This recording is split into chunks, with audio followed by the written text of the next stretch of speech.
اليومين الماضيين على أن هناك نوع من الخلاف، نوع من المواجهة بين السيد العبادي من جهة وبين الجنرال قاسم سليماني في أحد الاجتماعات، على ما يبدو ما قاله السيد العبادي أو الإصلاحات التي يتحدث عنها السيد العبادي لم تعجب ولم ترضي الطرف الإيراني.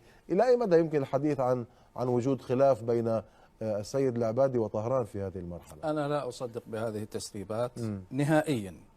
الطبقة السياسية الشيعية الموجودة تحركهم إيران بصورة أو أخرى، هم تحت الهيمنة والنفوذ الإيراني، إما باختيارهم أو بالأساليب والألاعيب الإيرانية، كما هو الحال بهيمنتهم على التيار الصدري. التيار الصدري تيار وطني وعروبي، والسيد مقتدى أيضا رجل وطني وعروبي مثل والده رحمه الله، ولكن الإيرانيين يعرفون كيف يتلاعبون به وبتياره.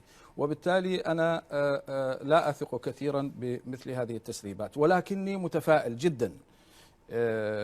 إيران سينتهي نفوذها في العراق. إيران اختارت وأصرت والتزمت الفاسدين،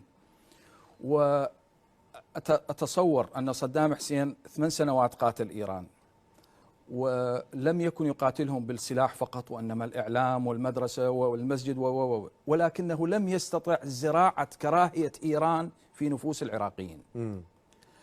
خلال 8 سنوات أو 12 سنة بعد سقوط صدام والنفوذ الإيراني، تحول المزاج الشيعي تحديدا. الأكراد يكرهون إيران، ما لهم علاقة بهم، يعني أو هم زئبقيين يعني بين إيران وبين تركيا. السنة قطعا يكرهون إيران. الشيعة الذين لم يكونوا يكرهوا إيران، الآن هنالك كراهية متنامية جدا في الأوساط العراقية.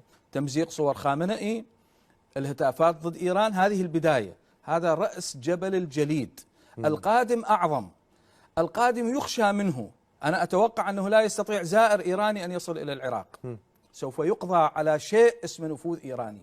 إن إيران استخفت بالهوية العراقية، واستخفت بالشخصية العراقية، واستخفت بالكيان العراقي.